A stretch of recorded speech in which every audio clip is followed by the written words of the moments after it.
उत्तराखंड के मुख्यमंत्री पुष्कर सिंह धामी ने ऑपरेशन कालनेमी की शुरुआत करने का आदेश दिए हैं।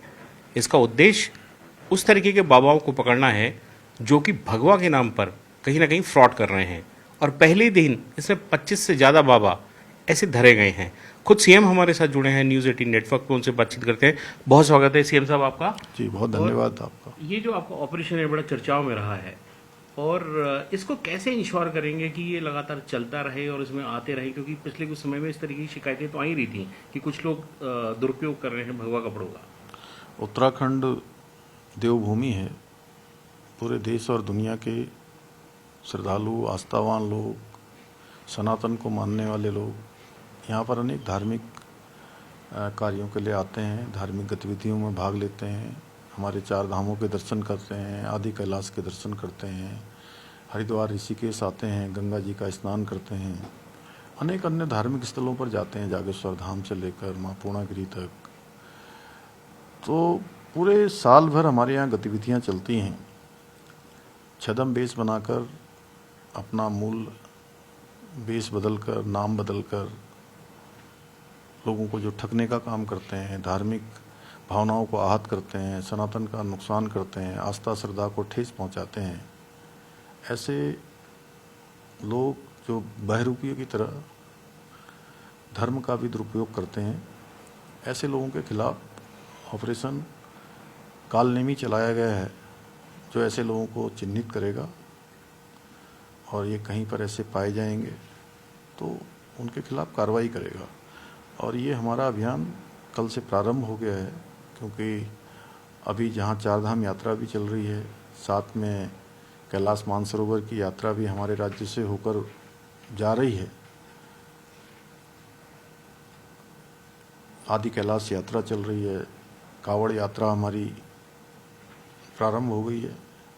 पवित्र श्रावण मास का महीना है और इस पर कार्रवाई भी प्रारंभ हो गई है, और ये कार्रवाई अब निरंतर चलती रहेगी। आज भी बड़ी संख्या में ऐसे छद्म वेशधारी पकड़े गए हैं जो इस प्रकार के संदिग्ध अवस्था में लोगों को ठगने का काम कर रहे थे। 4 बांग्लादेशी भी इसमें ऑपरेशन में पकड़े गए हैं, इस पर आपकी टिप्पणी? देखिए, बांग्लादेशियों को पकड़ना, ऐसे रोहिंग्या हैं, बांग्लादेशी हैं, घुसपैठिए हैं जो अपनी पहचान छुपाकर यहाँ पर रह रहे हैं, उन सब के खिलाफ कार्रवाई करना भी इस ऑपरेशन का हिस्सा रहेगा। अच्छा मुख्यमंत्री जी, आपने ये ऑपरेशन की शुरुआत करी। एक पूर्व मुख्यमंत्री हरीश रावत जो कांग्रेस से भी जुड़े, आज उनकी एक सोशल मीडिया पे पोस्ट आई है, उन्होंने बड़ी तारीफ भी करी है। तो ये जो सपोर्ट मिल रहा है खासकर कांग्रेस की तरफ से, क्योंकि कांग्रेस के निशाने पे आप यूं ही रहे हैं कि जब आपने अवैध मदरसों के खिलाफ जब एक्शन शुरू करा तो ये आरोप लगे कि भाई एक धर्म विशेष के अगेंस्ट ही ये टारगेट हो रहा है। देखिए, हम कभी भी किसी को किसी आधार पर हम टारगेट नहीं करते हैं। हम हमेशा कोशिश करते हैं कि जो राज्य के लिए सही है, व्यवस्था के लिए जो चीज़ें हैं, जो धार्मिक आस्थाओं के लिए ठीक है, देवभूमि उत्तराखंड के लिए जो ठीक होता है, हम उसको काम को करते हैं। अगर वो हमारा इस काम को इनिशिएटिव लेते हैं तो सभी का स्वागत है, और सबको अच्छे कामों में जो है हमेशा सहयोग करना चाहिए। मैं उनका भी और हमारे संत समाज का, कल मैंने संत समाज के सभी हमारे जितने संत हैं, हमारे गुरु हैं, धार्मिक गुरु, सभी से मैंने कल आशीर्वाद लिया था। तो सभी ने जो है हमारी इस ऑपरेशन को सराहा है, और हर संभव उन्होंने कहा है कि हमारा समर्थन भी है और हमारा आशीर्वाद भी है इसमें आपको। जी, ये आपने ऑपरेशन एक ऐसे समय में शुरू करा है जब कांवड़ यात्रा भी शुरू हो रही है, और ये यात्रा के समय पे इस तरीके की गतिविधियां संभवतः आती रही होंगी। और कांवड़ यात्रा पे एक सवाल मेरा ये रहेगा कि आज पहले ही दिन कांवड़ यात्रा में हमने देखा कि बहुत से तोड़फोड़ के कहीं से शॉट्स आए। तो इस प्रकार की जो एक्टिविटी करते हैं यात्रा के दौरान, उनके लिए आपका क्या संदेश है? देखिए, श्रावण का पवित्र मास है और कांवड़ यात्रा, पूरे देश के कांवड़ यात्री यहाँ आते हैं। उनका केंद्र हरिद्वार ऋषिकेश और आसपास का पूरा क्षेत्र बन जाता है। 4 करोड़ से अधिक माँ गंगा के भक्त, महादेव के भक्त यहाँ पहुँचते हैं। हम उनका पूरा स्वागत करने के लिए उनकी हर संभव जो भी अच्छी व्यवस्था यात्रा की हो सकती है, सुरक्षा, उनकी सहजता और यात्रा सरल हो, उसके निमित्त लगातार हम समीक्षा में स्वयं भी करता हूँ और हमारा पूरा प्रशासन लगता है। इंटर स्टेट मीटिंगें भी होती हैं। इसके साथ साथ जहां हमने ऑपरेशन कॉलनेमी चलाया है वो संदिग्ध लोगों की, छद्म वेशधारियों की पहचान करने के लिए, वहीं हमने ये लगातार शिव भक्तों से भी और यहाँ आने वाले आस्थावान श्रद्धालु लोगों से भी लगातार हमारा ये अपील रहती है कि यात्रा के नियमों को सब पालन करें, कानून व्यवस्था का पालन करें, नियमों का पालन करें, क्योंकि हमारे पूर्वजों ने इन यात्राओं के नियम बनाए हैं और उन नियमों के आधार पर यात्रा को आगे बढ़ाएं, अपनी जो यात्रा है पूरी करें। आपकी यात्रा से किसी अन्य को परेशानी न हो, इस बात का भी हमको जरूर ध्यान रखना चाहिए। और हाँ, जहाँ देखिए कानून व्यवस्था बनाने वाली चीज़ है, एक तरफ हम स्वागत भी करते हैं, लेकिन अगर कोई कानून व्यवस्था तोड़ेगा तो वो अच्छी बात नहीं है। उसके लिए कानून भी अपना काम साथ साथ कर रहा है। कानून व्यवस्था पर हम सख्ती से जो है उसको वो करेंगे कि कानून व्यवस्था बनी रहे, वो किसी कीमत पर खराब नहीं होनी चाहिए। जी, एक सवाल इससे जुड़ा है क्योंकि जैसे कांवड़ यात्रा है, इसमें आपके करोड़ों श्रद्धालु आते हैं, हर साल आते हैं और ये संख्या भी बढ़ती चली जा रही है। इसी तरीके से चार धाम में भी श्रद्धालुओं की बहुत बड़ी संख्या देखते हैं कि साल दर साल बढ़ रही है। दूसरे धामों में भी इस तरीके से लोग आ रहे हैं। क्या आपको लगता है कि अब ये राइट टाइम है कि कुछ ऐसा मैकेनिज्म निकाला जाए कि कितने लोग आ रहे हैं, इनकी काउंटिंग हो, रजिस्ट्रेशन हो, सभी का? नहीं, हम सभी धामों में धीरे धीरे इस व्यवस्था को कर रहे हैं और सभी हमारे स्टेक होल्डर्स, जो हमारे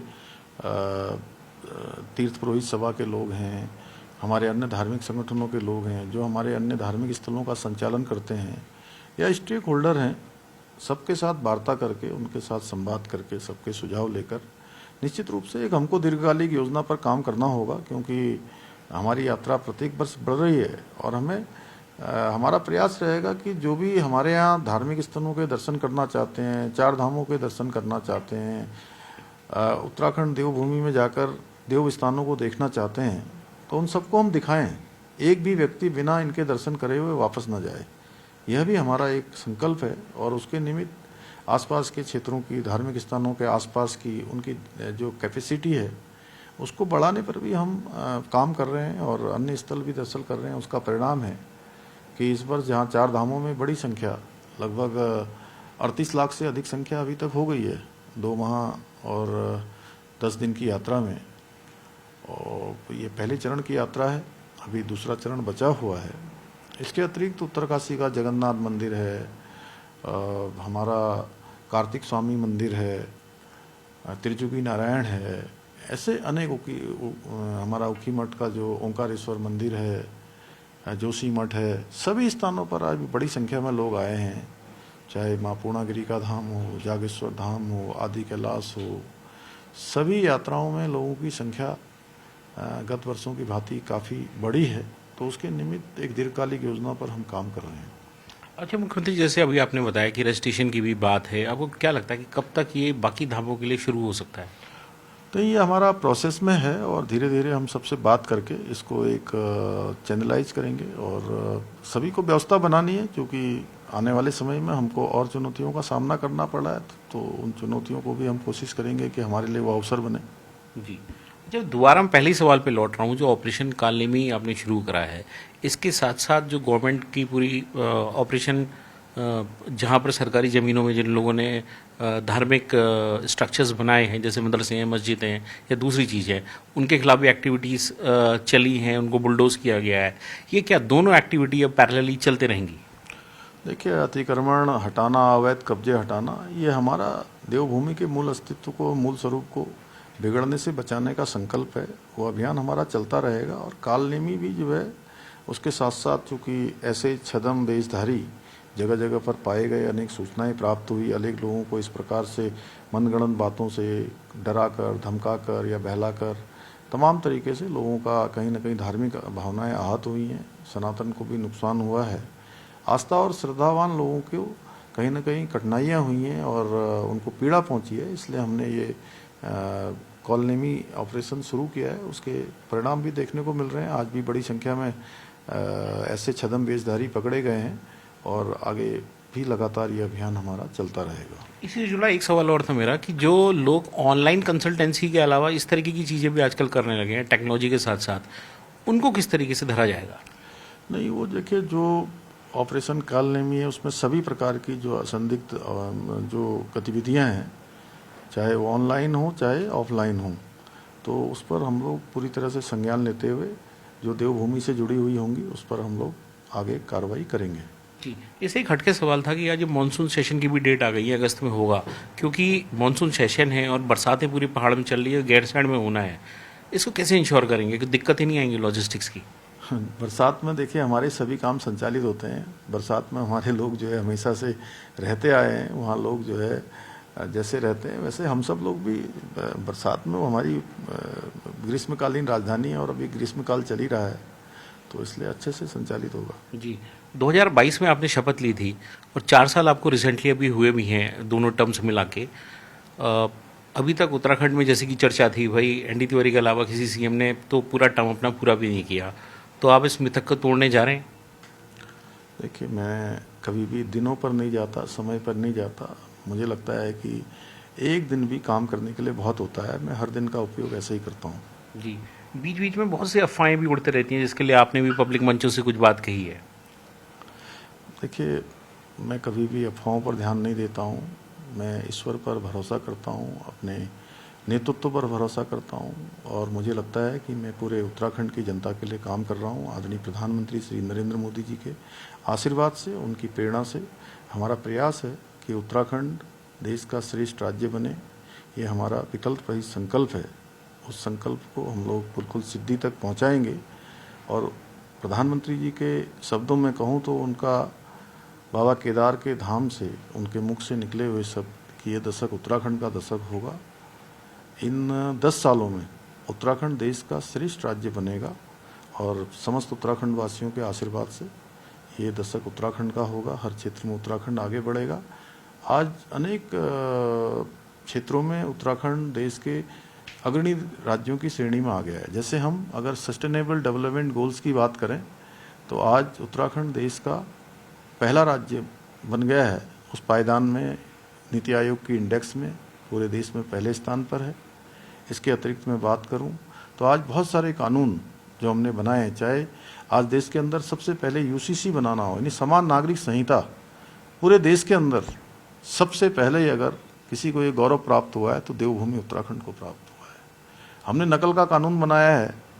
ये नकल का कानून हमारे राज्य में जो बना है आज पूरे देश के लिए एक उदाहरण बन गया है। 24,000 नियुक्तियां अभी तक संपन्न हो गई हैं। राज्य स्थापना के बाद 21 सालों में केवल 16,000 नियुक्तियां हुई थी और पिछले अगर 3.5 सालों की बात करूं मैं तो ये नियुक्तियां हमारी 24,000 का आंकड़ा पार कर गई है और ये अनुरत रूप से चलने वाली प्रक्रिया है। इसके अतिरिक्त आज निवेश का यदि हम बात करें तो निवेश में हमने लगभग 1 लाख करोड़ का ग्राउंडिंग पर हमारा काम चल रहा है। हमने इन्वेस्टर समिट का आयोजन किया था, उसके परिणाम देखने को मिल रहे हैं। रोजगार सृजन की दृष्टि से हम आगे बढ़ रहे हैं। इसके अतिरिक्त अभी राष्ट्रीय खेलों का आयोजन हुआ था। राष्ट्रीय खेलों के आयोजन में एक अच्छा अनुभव राज्य के लिए रहा, जहां हमारा राज्य 24वें 25वें स्थान पर होता था, अब पदक तालिका में बहुत ऊपर आ गया है। 103 पदक हमारे खिलाड़ियों ने जीते हैं, जो अपने आप में ऐतिहासिक है। भ्रष्टाचार एक बड़ी समस्या थी, उस पर हमने पहली बार राज्य स्थापना के बाद पहली बार सख्ती से काम करना प्रारंभ किया है। लोग कहते थे कि छोटी मछलियों को पकड़ा जाता है, बड़ी मछलियां बाहर रहती हैं। अब हमने ये संकल्प लिया है कि जो भी गलत काम करेगा, अपने दायित्वों में लापरवाही बरतेगा, अपने जो काम है उस काम को ठीक से नहीं करेगा, भ्रष्टाचार करेगा, छोटी मछलियां क्या, बड़ी मछलियां क्या, भ्रष्टाचार के रूप में जो भी मगरमच्छ भी होंगे उनको भी नहीं छोड़ा जाएगा।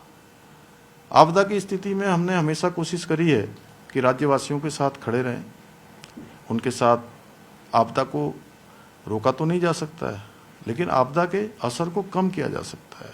लोगों को त्वरित रूप से सहायता पहुंचाई जा सकती है। चाहे सिलकेरा टनल का रेस्क्यू अभियान पूरे देश और दुनिया ने देखा, वो मॉडल आज पूरी दुनिया के अंदर हो रहा है। चाहे आज पिछले वर्ष केदार घाटी में आई आपदा हो, घनसाली क्षेत्र में आई आपदा हो, दारमा ब्यास और धारचूला के क्षेत्र में ऋणी की आपदा हो, या जहाँ भी आपदा आती है त्वरित रूप से हम लोग पहुँचते हैं। हमारा प्रयास रहता है हर प्रकार से लोगों के साथ खड़े होकर आपदा के असर को कम करें। ऐसे अनेक कार्य, अगर मैं डेवलपमेंट की बात करूं तो आज जहां हमारे राज्य के अंदर जमरानी बांध निर्माण की अवस्था में आ गया है, निर्माणाधीन में है। देहरादून में सौंग डैम जिसके बनने के बाद देहरादून में अगले 50 सालों तक पानी की कमी, पेयजल की कमी नहीं होने वाली। लखवाड़ डैम जो लंबे समय से रुका हुआ था, हल्द्वानी में HMT फैक्ट्री की जमीन हो, या उस शहर को भारत सरकार से सहयोग के रूप में लगभग 2000 करोड़ से अधिक की धनराशि प्राप्त हो, किच्छा रुद्रपुर में, उधम सिंह नगर में एम्स का सैटेलाइट सेंटर बनना हो, चाहे स्मार्ट इंडस्ट्रियल सिटी का निर्माण हो जिसमें लाखों रोजगार का सृजन होना है। हवाई सेवाओं की यदि हम बात करें तो देहरादून से आज पूरे देश भर के लिए 50 के लगभग फ्लाइटें चल रही हैं। पिथौरागढ़ का एयरपोर्ट काम करने लगा है, पंतनगर का एयरपोर्ट हमारा निर्माण की प्रक्रिया में आ गया है, जल्दी उसका भी एक नए रूप में शिलान्यास होगा। सीमांत क्षेत्रों में 18 स्थानों पर हेलीपोर्ट्स बन चुके हैं, 13 स्थानों पर आज हेली सेवाएं संचालित हो रही हैं। ऐसे अनेक कार्य हैं जिन कार्यों को आगे बढ़ाया जा रहा है। आज एप्पल मिशन, कीवी मिशन हमने राज्य के अंदर शुरू किया है, जो हमारे किसानों को भी एक शक्ति देगा। आज भी हमने SLBC की बैठक में कहा है कि स्टार्टअप है, हमारे होम स्टे हैं, कीवी मिशन में काम करने वाले किसान हैं, या हॉर्टिकल्चर के क्षेत्र में पॉली हाउस बनाने की योजना हो, एप्पल मिशन हो, हमारे स्वयं सहायता समूह हों, छोटे उत्पाद करने वाले हमारे MSME में काम करने वाले लोग हों, उन सभी को हर प्रकार से आगे बढ़ाना हमारा संकल्प है। राज्य की मातृशक्ति जो बहुत काम कर रही है और उनके बनाए हुए उत्पाद आज बड़ी बड़ी बहुराष्ट्रीय कंपनियों से भी अच्छे हैं, मल्टीनेशनल कंपनियों को भी पीछे छोड़ रही हैं। उन सबको आगे लाने के लिए हाउस ऑफ हिमालय ब्रांड को धीरे धीरे देश और दुनिया के अंदर ले जाया जा रहा है। अनेक एयरपोर्टों पर, अनेक स्थानों पर के काम हुए हैं। ऐसे बहुत सारे काम हैं, मैं बोलता रहूँगा तो आपका सारा समय मेरे साथ ही चला जाएगा, आपका बुलेटिन आगे भी होगा, इसलिए मैं आपका बहुत धन्यवाद करता हूँ। जी, तो थैंक यू CM साहब। तो ये थे मुख्यमंत्री धामी, जिनका कहना है कि ऑपरेशन कालने में फर्जी बाबाओं के खिलाफ अवैध जो स्ट्रक्चर्स खड़े हैं सरकारी भूमि में, उनके खिलाफ भी कार्रवाई जारी रहेगी, साथ ही भ्रष्टाचार पर प्रहार जारी रहेगा। कैमरामैन दीपक उपाध्याय के साथ अनुपम त्रिवेदी, न्यूज़ 18 के लिए देहरादून से।